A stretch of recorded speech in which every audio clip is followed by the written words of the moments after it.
I'm Christopher Lydon, and this is Open Source. High as a kite on World Cup football. Final test coming Sunday is down to Spain and Argentina. My question is whether this frenzied global contest might actually be rescuing our species from itself. I put it to you first. Michael LaVigne, you've played soccer in most of 100 countries. Nepal was your highest altitude. You've coached men and women in it. You studied it, taught it. Would you confirm my intuition that this beautiful game, as Brazilians were first to call it, is humankind at its best? And maybe even a new model of civilization, and I mean it. Well, I think the most important thing is to realize that this is the common denominator in the world. Even if you don't speak the same language, soccer is its own language. From that, everything opens up. Joy happens. People become good buddies unless someone's kicked you in the game or whatever. In my opinion, it has a chance to do some amazing things that haven't happened yet. Like what? Well, I think you could make a point that if you've got people together, if you've got FIFA together, if you've got the United Nations together, you could say, hey, listen, the World Cup is so important. It's so important. And when you can see the joy that's happened, you can see what's happened in America. It's taken America by storm. I think that you could come up with a plan to say, listen, if you're not going to behave yourself, if you're not doing the right thing, if you're fighting wars, stupid wars, you're not going to be able to play in the World Cup. Now, whether or not that would ever work, I'm not sure, but I'd certainly like to see it try. If it were the rule, the United States would not be hosting That's correct. This series. That's absolutely correct. But so what? That would be the rule. Or the law. Let's say law, because that's what the rules of soccer are called, laws, not the rules. Can you imagine a president, Congress? Can you imagine the players saying, if those are the rules, we won't go to war? Most of the soldiers in militaries all over the world are young men, and they all play soccer. There have been war situations that have stopped during the World Cup. They've stopped fighting during the World Cup. I think it's really something to think about. You know, people think you're naive when you say this, but I don't know. Seamus Malin, you've been our radio authority on soccer, football all these years. Are we not looking at William James's moral equivalent of war, but maybe even better? We've been quoting George Orwell's line that sports in general enacts war without bullets. But is not World Cup football the moral equivalent of peace? A peace offensive without hesitation or embarrassment. In World Cup football, we're looking at disciplined, manly aggressiveness without violence in a game that bars the use of hands, for crying out loud, on the ball. It's a game for mankind before we had tools, much less bombs. And the whole world is riveted to the picture and the news. Well, that's a big question. The whole world is riveted for lots and lots of reasons. One of the chief reasons is that the game resonates with the child in every human being. Around the world, children are introduced to this game almost when they're in the playpen. And it becomes integrated into their brains as well as their behavior. So even if people are not particularly skillful, the culture of the game becomes inbred very early. Now, in America, you may say, wait a minute, that can't be true. No, it's not quite so true in America, but it's getting truer. We're now seeing much more development of young players and so forth.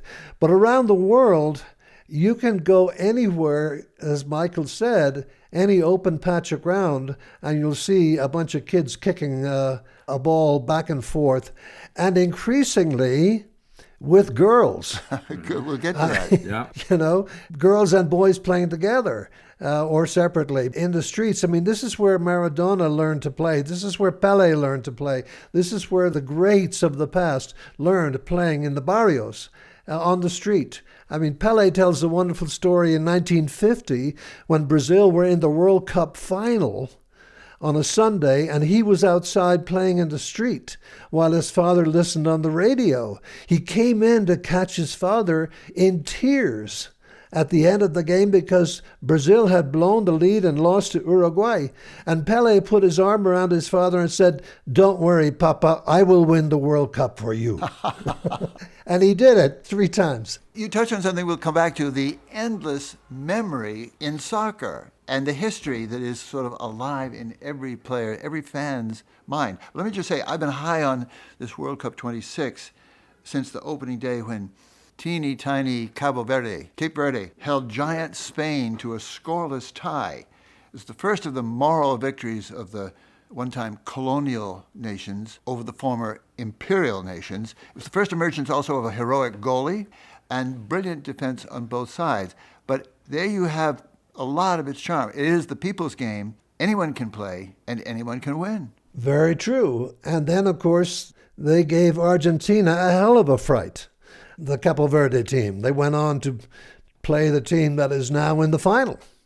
You can see that Argentina team walking off the field, not happy campers, but sweating heavily, having been pushed to the brink by essentially a non-entity. The World Cup history is full of stories, maybe not quite so dramatic as that in this era, but the reason that this one resonates for us is because the game in America and Canada and Mexico this time around is so much more in people's living rooms and in their psyche than it was even in '94 when we had the last World Cup. That was a great success, for sure. Yeah. That I have people coming up to me who could not tell you if the ball is blown or stuffed. You know, they just have no idea about soccer. They say to me, hey, how about Cape Verde? How about that Cape Verde boy? That's my team for the next World Cup. So that is the universalism of the game. Yeah, and the other thing is too, Chris and Seamus, we have to remember, we saw one of the greatest goals in history in that game. When that kid cut across the top, he put the ball in the upper corner. I don't know if you could have a better, maybe if the ball had hit underneath the crossbar and hit the side post, it would be better. But other than that, that's one of the greatest goals ever, really, in World Cup history. Yeah. So we saw everything in that game. Can I say, I think another reason that this cup resounds so is that we're in despair about ourselves. We're at war everywhere and we don't know why. And it's ugly. It's vicious. Yeah. We're an endangered species of our own. But let's just count the many ways that, especially we unsophisticated Americans, have been learning to love this game. The universality of it, as you say, Seamus. I think it's your line, after sex, football is the most popular activity that we humans know. Yes, I hold up my hand. I did say that. Just the knowing that every kid has kicked a ball and that billions of us, billions in Bangladesh, in Boston, have a favorite on Sunday, Spain or Argentina. Did you ever see the movie Timbuktu? No. A wonderful movie made about Mali. A sad note for Mali because Mali as a country has been under attack from a radical Muslim group in the northern part of the country and from outside the border. And they took over part of northern Mali. And a film was made about that, and it was a very risky film.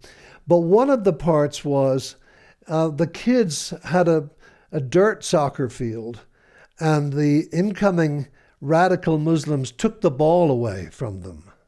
Said they can't play. So what did the kids do? There's a wonderful series of footage. The kids went out and they ran up and down the field pretending they had a ball at their feet. Dribbling, passing, shooting, pretending to save the ball, turning around, countering attack, going the other way. The whole game was played without the ball. As their statement of, you can take the ball away, but you can't take what's inside us away. Beautiful story. Wow. We got to talk about stars, but first I want to notice the subordination of egos and stardom, the courtesies, the unwritten rules of respect in this game. Do you still see that, Seamus? I think so. The camera now, in the past it was a 2 or 3 camera shoot.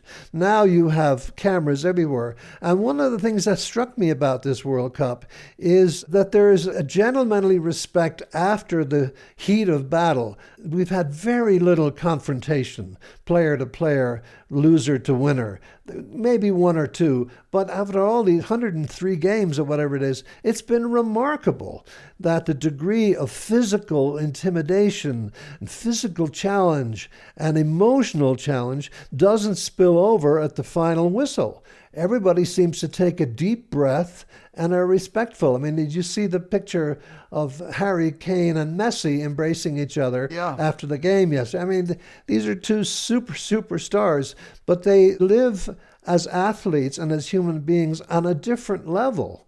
And I think that's one of the lessons we need to take. You talked about how our country is really rocked in many ways by divisiveness and whatnot.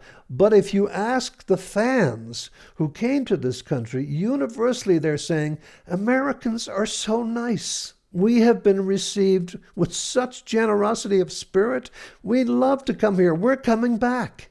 I mean, that's one of the amazing things. City after city after city, this is what our foreign visitors are telling us. So there's some part of the American life that is not sidetracked by the noise up at the top. Yeah. A word about William James and his moral equivalent of war. It's a favorite theme of mine in general, but there he was, father of pragmatism, the greatest of American intellectuals, I think. World War I is looming. William James said, war is bred into our evolution. We're all survivors of massacres, and 1,000 generations wouldn't root that out. So he was looking for ways to deflect and redirect the fierceness of our species, turn it toward substitute projects. That's where wars on poverty, wars on drugs come from. But soccer, football in World Cup time feels to me like a truly plausible alternative to war. Many ways to honor the manly ideals, so-called discipline, hierarchy, order, courage, strength, the strenuous life, as William James said, but without crushing people. Do you see that, Michael? Well, I think you have to go back to World War I, where they had the Christmas truce. The German soldiers and the English soldiers came out of their trenches and played a football match. There's a perfect example. I mean, and then, of course, once the truce was over, they went back to killing each other. But at that moment, they played together during Christmas time in France. Is it true that soccer has been helpful between Azerbaijan, for example, and Armenia in modern times? Yes, it was, and it was also very helpful during the Honduras-Salvador fighting. They actually stopped. Yeah, but it's an uneven record, to be fair. I mean, one of the things that I've observed over my many decades, of course, is the evolution of nations, and particularly in Central Europe. People who suddenly became independent. Let's say when Yugoslavia was broken up, or you have all, Macedonia and so forth establishing teams. Some of the fan support for those teams has not quite escaped the effect of the wars. In Sarajevo, so it's that kind of thing. So you find at times that FIFA, or the European body that rules football in Europe, have had to step in and punish certain countries for the behavior of their fans. Now, the curious thing is, it doesn't happen on the field. You don't have punch-ups, but you have fans, once they are collected into a crowd, adopting a crowd mentality, which is the reaffirmation of their culture at the expense of the hated nearby culture. And that takes decades to get rid of. The curious thing is, the players don't kick lumps out of each other. They respect each other as athletes. So that's the lesson. Unfortunately, some of the fans can't overcome the visceral hates that they have been taught to accept from parents, from families, from schools, and whatever. They can't quite overcome it the way the players can. Does that discourage you, Michael, for this sort of peace solvent, this peace response? Well, that's very difficult to get over that, especially when you think about some of these countries that have, fought each other. And look at it yesterday with England and Argentina, and the Argentinian players bring that flag out, talking about the Falkland Wars, and this is after a great semifinal. And I guess they'll be punished for it, but I mean, they brought it out. And now today, it's part of the discussion about the game yesterday. It's like when Trump got involved with the Americans. Those things take away from the game. Do you remember Desmond Morris, the writer? Sure. He has written a wonderful book many decades ago called The Soccer Tribe. This was back when things were more violent. I mean, there were violent fans, there were punch-ups on the streets of Glasgow, and so forth. I went to Glasgow shortly after I read that book, and I took a taxi ride to a football stadium, and I needed to find out what tribe the cab driver was, because that would dictate my conversation. And there's Rangers and Celtic. Rangers are Protestant, Celtic are Catholic. So I dodged my way through the conversation, and he said, "You're here for the football?" I said, "Yeah." He said, "I do not fancy their chances tonight." And I said, "Well, I think they'll do better than Rangers did last night." And he said, I don't give a damn about those bastards. So, you want in a way to retain that passion. But we've moved away from it resulting in fistfights in the street. It used to be fistfights in the streets of Glasgow. Now it's banter in a taxicab. So that's progress. That's progress. Let us speak of World Cup soccer as a mirror of the world in general, not least the play of money and politics and celebrity culture, more every year.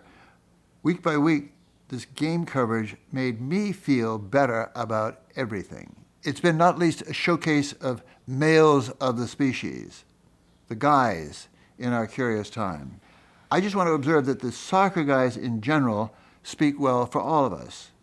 And I'm ready to bet that the hero coming out of World Cup 2026, the figure we're going to remember, will be Lionel Messi. And he's a very good model in our strange times, better than any politician I can think of in the world. He's 39 years old. That makes him a senior citizen in sports world. He's ordinary in size and shape. He's a team guy who won that semifinal game against England, Michael, with assists, not goals, which satisfies the Bobby Orr standard of greatness in hockey. He plays generously. He feeds scorers. That's his job. And more broadly, these soccer players seem to me, as a type, they're good, rational, modern men. Alpha males for sure, but they're not fierce. How's to say they're uncommonly attractive, but not vain about it. Where else do we see men so demonstrably warm with other men? I wonder, can we see any of the politicians of modern times acting like a soccer player? But let's talk about Messi. Sam Anderson in the New York Times was wonderful. He said, this is my favorite thing about watching late career Messi, not the goals or the celebrations, it's the walking. He spends most of his time on the field, just straight up strolling like a retiree, head down, little choppy steps, 15 feet one way, 15 feet the other, as his teammates pass the ball among themselves. Messi is throwing little glances around the field. Clearly, and you could see it yesterday against England, he's scheming, but he's in no hurry. I love this. He looks like a bank robber an hour before the heist. He's trying his best to seem inconspicuous. Yeah. He's also creating space for himself. Just him walking is doing that. Remember, he's not standing still. He's moving. And the great, great players always move. All of a sudden, they're in one spot. Another 2 seconds, they're in a totally different spot. It might be 3 feet away. It creates space for them. And that's what makes Mbappe, that's what makes these guys so good. Yeah, I think you're right, Michael. But I think it might be worth thinking for a minute here. Messi was not liked by Argentinian fans for many years. First of all, he left Argentina and he went to Spain when he was, 12, 13. And he created a brilliant career for himself in Spain. But it never converted in those years into great success for the Argentina national team. That was stupid. That's nuts. I remember sitting in a bar in Central Square beside an Argentina fan who was muttering about, Messi, Messi. And I turned to her and I said, you know what? Argentina doesn't deserve Messi. They don't deserve Messi, if that's your attitude. And she was shocked. I said, you are staring in the face of genius. And because he isn't the wacky Maradona, who was socially a disaster, on the football field, brilliant, much loved by the people, not very educated, not very smart. Messi wasn't Maradona, and it took him generations to be accepted in Argentina. I mean, this is crazy. But you are saying of him now what we have come to accept, and what Argentinians finally have come to accept, primarily because 4 years ago he won the World Cup. If he hadn't won that World Cup 4 years ago, they wouldn't be saying what they're saying about Messi now. So it's a very complex relationship between him and the Argentine nation, as opposed to the world of you and me and people who love the game. Would you two guys help us watch the game itself, the playing of it? For example, the mastery, you were ahead of the game, Michael, that lifted Spain over the heavily favored France. You said to me, no, the best players win in the end. And Spain did in a very methodical, careful, predictable way. What were they doing? For example, in the change to a 5-man defensive line. For England yesterday, Yeah. if Seamus and I were together right now, that's the whole conversation we would be having right now, is the Let's hear it. decision that Tuchel made to go to 5 defenders and the decision he did not make to leave Messi all alone on the wing, not even put anyone near him. It drives you crazy, but I mean, those are the decisions that are made. Seamus, do you think it because of how well it worked against Mexico that he thought, okay, I'm going to do this? He brings Byrne in. He does the exact same things. But Argentina is not Mexico. No. And you can't leave Messi alone. And against Mexico, they were down to 10 players. Right. Yeah, well, I think he's being ripped apart in Britain right now, the coach, for that decision. But, you know, he came within 4 minutes of pulling it off. I know.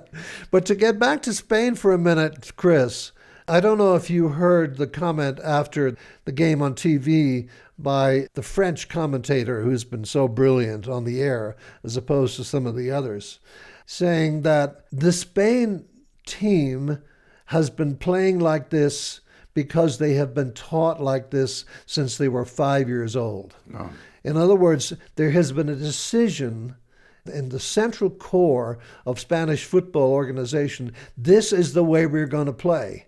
So these kids, through their clubs and through the junior national teams, they're all introduced to those, and they know it by heart. They know exactly where they're supposed to go. They know when they're supposed to pass backwards, which drives most of us crazy, but for them is very intelligent. And so right from the age of 10 up to 30, they are playing in a way that they have total comfort in, regardless of the individual talents who become introduced into the side. The leader of all of this is the central midfielder. Rodri. Yeah, for a guy who was badly injured last year, Yep. he has come back and he is the story of the World Cup, I think. I mean, Messi is the glamour guy, of course, and Lamine Yamal is the exciting good, but Rodri is the quarterback who knows everything and who has the brain and the calmness to do hurry up, slow down, hurry up. Look around, silly little short passes, but you frustrate the opposition when you keep the ball and they don't know quite where you're going. And that's the secret for Spain. And we'll see on Sunday, I think they have a good chance to turn over Argentina, even if Argentina has Messi and some other good individuals. Chris asked me the other day, he said, you know, we see in the news, we see Mbappe, we see Kane, we see Haaland. And I said, Chris, you're absolutely right. They're all forwards. Chris said, let's talk a little bit about the other players. Rodri's name came up immediately. He might be the best player in the world. And he's playing center midfield for Spain. And he is, you can see, they've given up 1 goal the whole tournament. He's just a spectacular player. But they don't really talk about, they want to talk about the goal scorers. That's why we're here. I asked you to teach me, Michael. You said check the first touch and the second ball. I still don't know just what to look at. Yeah, I know. Seamus has I'm explaining to Chris. As an individual player, the first touch is the most important thing. It's what you do when the ball comes to you. What are you doing with that first touch? Are you immediately playing it to another player? Are you taking it down and keeping it? Because if you lose it, if you don't have a good first touch, then we come into the second ball. And the second ball is the most important thing, in my opinion, of the team dynamics, because who gets the second ball? Do you get it, or does the other team get it? And those are the two things. I mean, when I coached at Boston College Women, we trained like that all the time. First touch, second ball. Yeah, so second ball, Chris, is when, say, the ball is knocked 30 yards and somebody gets a touch on it and it's cleared. Well, now it's a free ball all of a sudden. Now it's who controls the carom, who controls the deflection, and that's the second touch. And that very often is unexpected because the ball will deflect off somebody and go in a different direction. And receiving the ball, I mean, Michael's absolutely right. And if you look at the best players and the best really great teams, the really great passers of the ball, they know which side of the player they're passing to he wants to receive it on. He doesn't want to receive it on his right side. He wants to receive it on his left side. Not because his left side, his foot is better, but because he can fool somebody into thinking that's where it's going, and it sets up the other foot. So at that level of sophistication, you can see players, when they pass, passing to the receiver's proclivities. And most people just don't notice it. But if you can't do a subtle and controlling first touch. As they said to me in England when I was in my coaching school, if you cannot pass, you cannot play. If you can't receive, you can't pass. So Michael's absolutely right. The thing is, a lot of Americans just have no idea. A lot of my friends, who never played other sports, they have no idea the skill level of these players. You guys see a guy running down the left wing, and a guy passes him a ball 60 yards in the air, and he's running full speed, and he takes the ball out of the air on the top of his foot and brings it down calmly. I mean, it's hard for anybody who has never played the game to understand the skill level of these people. Yeah. Different sort of question. What's the music of this game? Is there a ballet jazz, underway? It's jazz. Go back to the Boston Globe in 1959. I wrote an article for the Boston Globe Sunday magazine, and it was called Soccer, a Jazz of a Sport. As Casey Stengel used to say, you could look it up. You could go find it in the records. But that's what it is. It's a mixture of improvisation and teamwork. I think that's brilliant. I hear Art Blakey on his drums conducting those geniuses. The Art Blakey University of Music, or the University of Art Blakey, he used to say. What's to say, really, about the national styles in this thing, about soccer nationalism? Salman Rushdie has an interesting piece revived in the New Yorker this week, trying to explain the links between soccer teams and national character. All soccer fans, he says, know what it means to play like Brazilians, with flair, flamboyance, and intoxicating rhythm, or like Germans, with discipline, unwavering physical strength, and iron determination, or like Italians, defensively, but with bursts of devastating counterattacks. Does this come into the game Sunday between Spain and Argentina? To be honest, and Michael will agree with me, that's a very dated statement.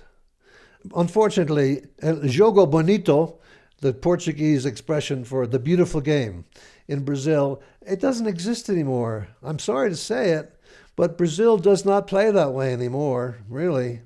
Sad. The free-flowing, wonderful game of 1970, which many people consider, I do certainly, the greatest World Cup ever, was because of the way Brazilian plays. But they don't play like that anymore. The Italians may be defensive, Chris, but they didn't defend well enough to qualify for this World Cup. They weren't here. So I think that Rushdie column is dated, frankly, and has just been re-spun for the time, but it's not really true anymore. Things evolve, things change, and now Argentina and France and Spain are the new models, and they're very, very different styles than from what that piece you quoted from would indicate. Do you think so, Mike? Yeah, I do. I think the point was, of course, that Seamus is talking about the 1970 Brazil team, which is the greatest team of all time. And in terms of the beautiful game of soccer, that was the beautiful game. But unfortunately, what's happened is that as soccer has gone on, more and more coaches have been involved, more technicians, tactical geniuses, and they've taken that stuff away from the individual players. They were all playing in clubs.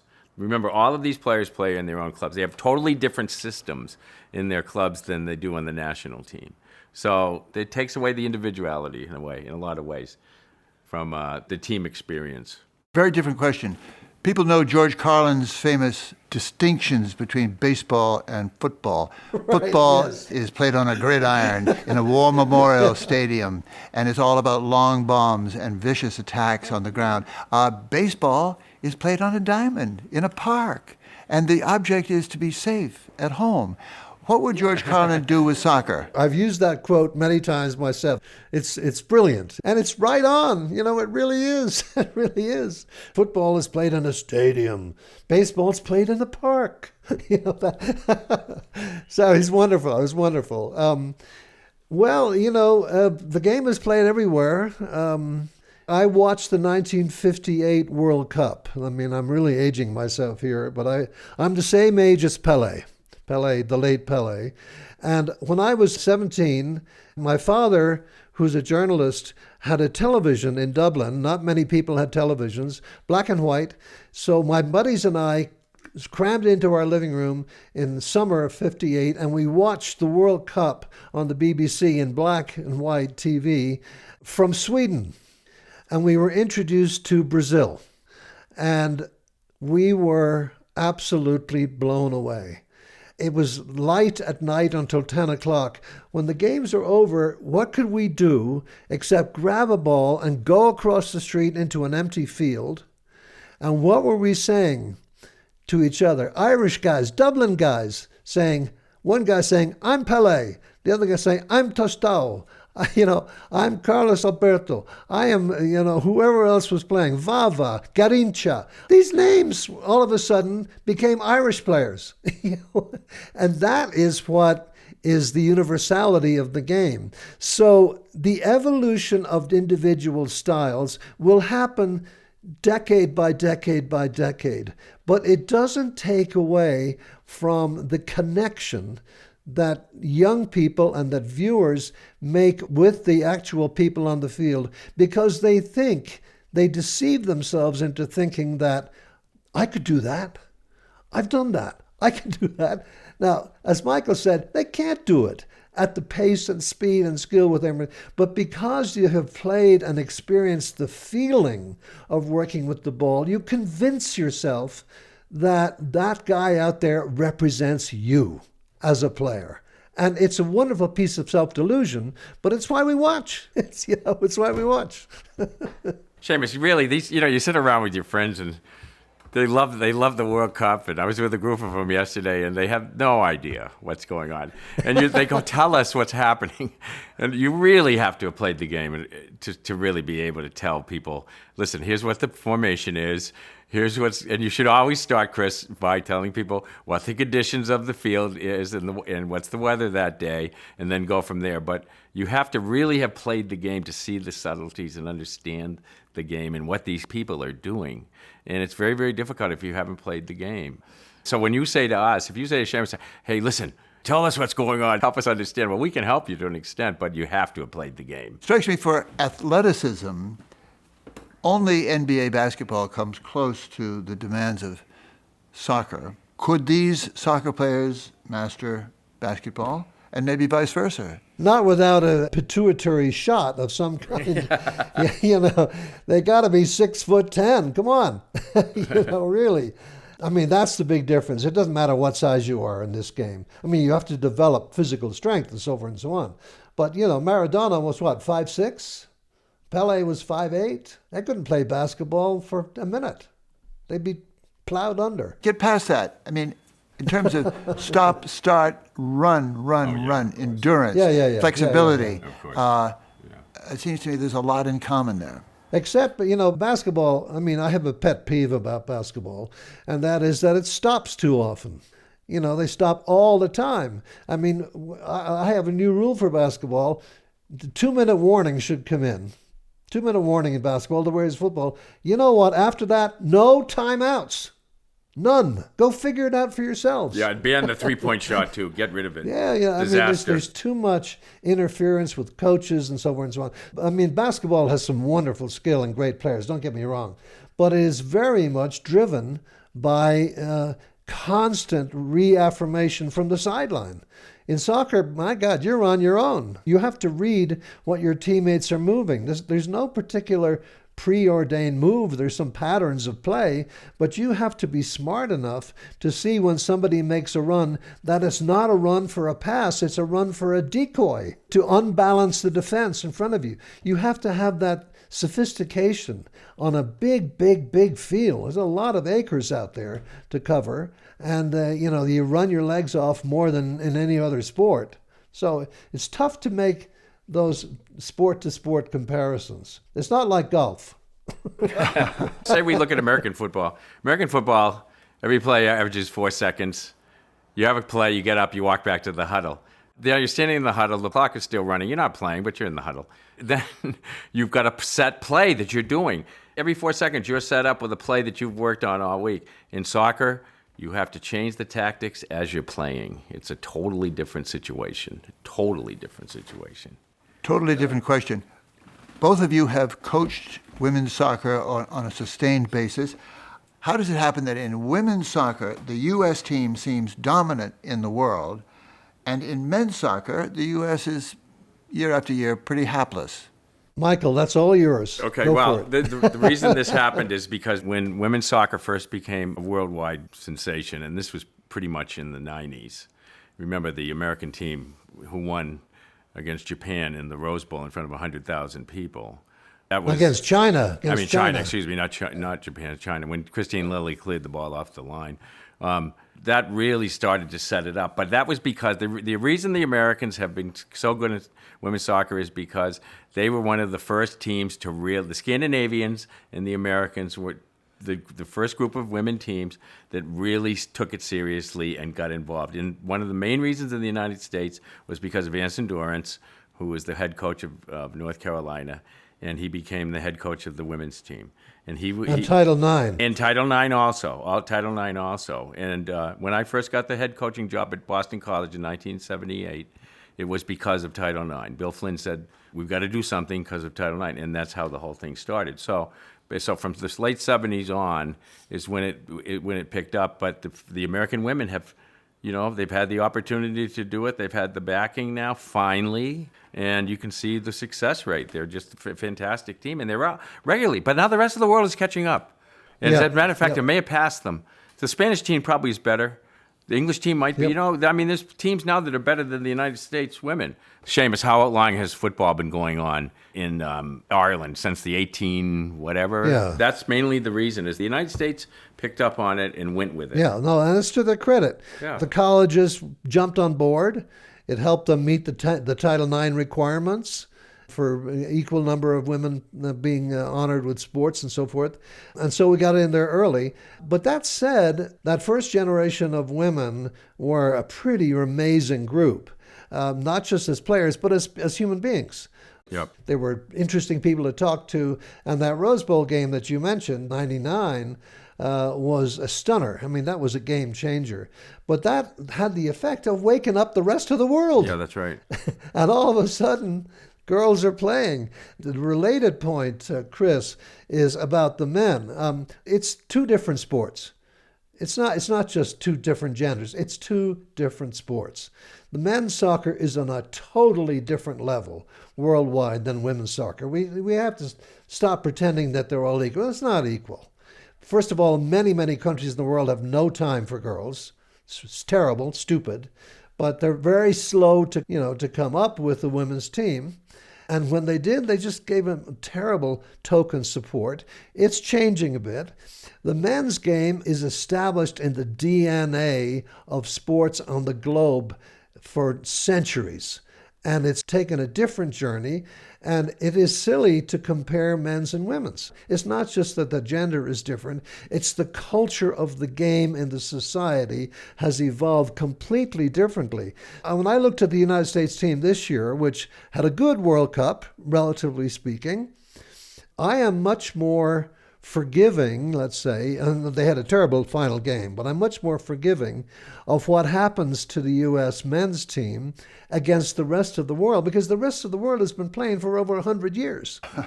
And I keep saying to people, they say, oh, we lost to Belgium. I said, yeah. 4 years ago, we lost to the Netherlands. Yeah, the Netherlands have been in 3 World Cup finals, people. The Netherlands, okay? Are we going to beat the Netherlands? I don't think so. Are we going to beat Belgium? I don't think so. Yet here, we take it very personally that we can't beat a small little country like Belgium. But they're a huge country with soccer tradition and players and so forth. We had a bad game, but Belgium gave Spain a hell of a game in the next round. So we have to look at these two genders, not in a discriminatory way, but in a recognition of difference. Seamus, if you really looked at that game, Belgium and the United States, you would have to say that day there wasn't one United States player that could have started for Belgium. So therefore, in my opinion, Belgium right off the bat has 11 better players than any player on the U.S. And so if you look at it that way, you have to say to yourself, we've got a long ways to go. Now, granted, on another day, there probably could have been, McKennie could have been, who's a couple of other players could have, but that day, no way. And that's how good and also the White House interference did not help. That was a piece of stupidity. Terrible. It was really awful. It was just shameful. And, Belgium is the golden generation. Is just, the players they've talked about, and this was their last shot. And if you look at where we've done well as a men's team in the World Cup over the last 40 years, we've had some decent success. But the only time we got anywhere was in 2002 when we won and got to the quarterfinal. But we didn't beat a European team. We beat Mexico. Okay? Mexico, we know Mexico. We have a great rivalry with Mexico. Mexico is home time. We know them. We don't know Belgium. We don't know the Netherlands and so we don't live with them. Those players all play in great European leagues and so forth. So we have to take a deep breath and not trash a team because they lose one game. That was a ridiculous overreaction on the part of a lot of the observers of the U.S. team. Something new about World Cup 2026, in my eye, has been this sort of street corner event that it's become socially, culturally, like nothing I remember. Stop anyone and ask, who's your team? And you'll invariably get an answer right off the bat. And it'll surprise you. The Scottish invasion of Boston was one of the benefits of this whole fever. Greatest thing ever. Yeah. Organic surprise coming out of nowhere. Hundreds of visitors wearing kilts in Boston neighborhood bars until the beer ran out, putting orange plastic traffic cones on the heads of statues, on that whole family of bronze ducklings in the public garden. The Tartan Army, it was called, on a peace offensive. Talk about the moral equivalent of war. They loved our town. Fenway Park above all. Yeah. Well, this is, the Scots have been doing this for years. I mean, I was in Italy for the World Cup in 1990. So that's 35 years ago, 36 years ago. Same thing. Scottish in hot, steamy Genoa, walking through the streets of Genoa in kilts, with women hanging out their laundry, looking down from the tenement building saying, who on earth are these people? And they were singing their song, Italy, Italy, we're the Tartan Army and we've come to Italy. So it's the Scots spirit. They're wonderful people. They love their football. Their national team has not been very good. But when they get a chance to go on the road, they've saved all their money. They saved their money for this one big trip, and they know how to party. Where does it go from here? I hear some people say every World Cup has people saying soccer is next in the United States, and it doesn't happen. Is this different? Will this be different? Why do you say it doesn't happen? Well, in the sense it's a huge sport all over the country. Everybody's playing soccer. Maybe it has happened and I didn't notice. That's the point. Where do you think our soccer league stands in the world? We have a league, Major League Soccer. It is sixth in the world in attendance. Oh. Sixth. That's big. Okay, so it's here. You just have been sleeping. True. Christopher, I live in Santa Fe. I go to a sports bar, and your comment is what I hear from people who have come to watch the NFL, and I've come to watch English football on a Saturday. And they say, oh, soccer, yeah, when is it going to take off here? It's sliding by the common perception, but it's everywhere. It's in colleges and high schools. In the suburbs, you drive on the highways, you see soccer fields everywhere. So it's here, but it's just that the cultural perception and the news media's support has lagged. The other thing is I think we need a couple of really super players. If we could get a couple of players that were really, really, really good. I think, Pulisic is good, but he's not. If you all of a sudden got a Yamal. We have had a few, though. I mean, those guys who went to Fulham, there were some guys who went and played in Fulham. So we've had some, but we're in a bit of a lagging generation, I think. Yeah. At the moment. Can you account, either of you, for the uncanny coincidences and sort of revelations that dot the whole history of soccer? I'm thinking of Yamal, great star on the Spanish team. He was born in Barcelona. Messi was playing in Barcelona at the time, and for the team, they received children, and he bathed that baby Yamal in a plastic tub. 20 years difference complete strangers to each other then, and they'll be playing head-to-head on Sunday. Or, for example, the recognition early in Messi's life that he had a growth enzyme deficiency and that he would have to get special treatment. Also that his grandmother, I don't think the boy was 2 years old when the grandmother said, "There's soccer greatness in that kid," and looked after him minutely. There's something of deep spirit alive in this thing, in this history. You're right. I can't think of other players. I mean, Pele possibly, who had a similar situation, but nothing like what you've just described. I've seen that photograph. I only saw it recently for the first time, Chris, and I thought it was photoshopped. I mean, it's like, come on. It is really stunning. And the fact that they come up against each other on Sunday is almost ridiculous. I think this year will be remembered for a long, long time, and I don't know quite why, except Messi is at the center of it. It's his combination of intense intellectual mastery, as well as all the dancing moves, but also his certain kind of confidence. What do you think? He's also 39 years old. And if he had, once he won the World Cup, he can be considered, in my opinion, the greatest player of all time, even though I think Pele is. But other people are legitimate when they say that, because you have to win the World Cup, because it's a team game. You can't be the greatest player of all time and never have won the World Cup. So Messi now has a chance to win back-to-back World Cups. Now, if he did that, well, I mean, I might have to reconsider Pelé, even though I don't think I will. But he is really, he's really just something to watch. Yesterday, Seamus, I was watching him at the end, and I was absolutely amazed. Still moving, sprinting, passing. I mean, it was just amazing. He's just really, but it's genius. And the winning goal was a delivered cross between two central defenders. Now, you can argue that they were asleep, but still, he pinged that ball in. Unbelievable. Just with beautiful swerve and curve right to the head of the guy standing between two defenders in the blink of an eye. And all of a sudden, bang, it's in the net and the game's over.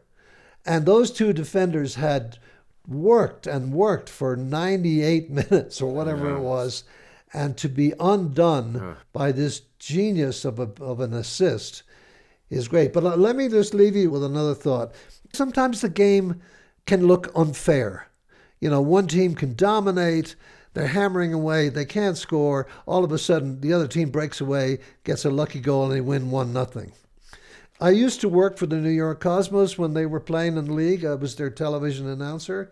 And I talked to a guy named Bogicevic. You remember Bogi? Mm-hmm. Played midfield for them, great player from Yugoslavia. And the Cosmos had absolutely dominated the game and lost 1-0.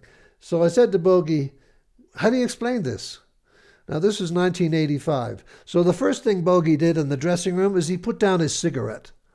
Okay, because in those days, guys were smoking all the time. And he turned to me and he says, sometimes the ball, she turns her back on us. I've never heard a better explanation of why the ball turned her back on us. You know? And that says everything about what you need to know of the relationship between the ball and people, the personification of the ball as a conspiring individual in their efforts. No better answer I've ever heard. Seamus, give us your line on Sunday. I think it's a fascinating dream final in a way. Last time around, we had a fantastic match between France and Argentina. It seems hard to imagine it being a replica of that, which was probably the greatest final of all time. It's still like 1970, but that one was special with Pelé. I think it's the perfect final in many ways. I mean, two teams full of stars, but full of also disciplined team play in the extreme. And I can't wait for it. I think it's going to be a great. The only problem is the hype is so much that sometimes games don't rise to the hype, as you know, from Super Bowls and so forth. But it has all the indicators of being a classic. One of the things that we would hope for is, and Mike and I have talked about this at length, is for an early goal. An early goal, sets the cat among the pigeons. It disrupts, it throws people off psychologically for a while, but it sets the mood for what's to come. If there's no scoring for quite a while, the game can sink into a deadlock. An early shock is just great for the contest. Each of these teams has the proclivity to falling into killing the game. Now, killing the game means just not being adventurous. That's what England tried to do. At the end, that's correct. Yeah, at the end they tried, which was a mistake. But it's a final and nobody wants to lose. So I hope that the fact that there are incredibly skillful individuals will conquer that proclivity to be nervous, defensive, and so forth. I mean, it's just, why not go for it? Just go for it. It's Messi's last time. He should go for it. He's got nothing more to prove. So I'm hoping that that's a liberating force for him. On the other side, Lamine Yamal has not shown us really what he has shown us in the club season playing for Barcelona. Some absolutely brilliant things. Now, he shows flashes of it here, but he's sublimated that style a little bit in the interest of the team. And I think he's got to step up. When the chance comes, there may be 2 or 3 chances a game. If he can do that, then it could change the whole thing. The thing to do is look at what Rodri does. Keep an eye on Rodri. Keep an eye on the other midfielders from Spain. And as Seamus said, Yamal. The old saying is cream rises to the top. He hasn't had the World Cup that he expected to have yet. And now, maybe he's been a little bit injured. Who knows? But watch out for him in this game. And Seamus is right. If someone scores first, that changes everything. Because a lot of World Cup finals are not as good as the semifinals. They're more tentative. Teams come out. They don't want to make mistakes. If they open this up, because the last one, Mbappe got 3 goals 4 years ago. He got 3 goals. I mean, you can start to talk about some of these guys, the possibilities of this game being, you probably don't want to see a 5-4 game, but I wouldn't mind seeing a 3-2 game at all. A word about Mbappe. Still the most compelling figure on the pitch whenever he's on. Of course, we all had great expectations, but I have great sympathy for him at this moment. It didn't happen for him. Yeah. Well, we've seen greatness from him, and he had scored some wonderful goals this year. And what I find spellbinding about him is his acceleration. This sudden going from 0 to 100 over 10 yards. It's just absolutely breathtaking. Yeah. And also his playing composure. He was just beaten up by the Paraguayans. That was a shocking display by Paraguay against France. It was awful. But he kept his cool, and he smiled, and he kept on going, and he got the goal they needed. So I'm sorry to see him go, but I think he had a really good World Cup.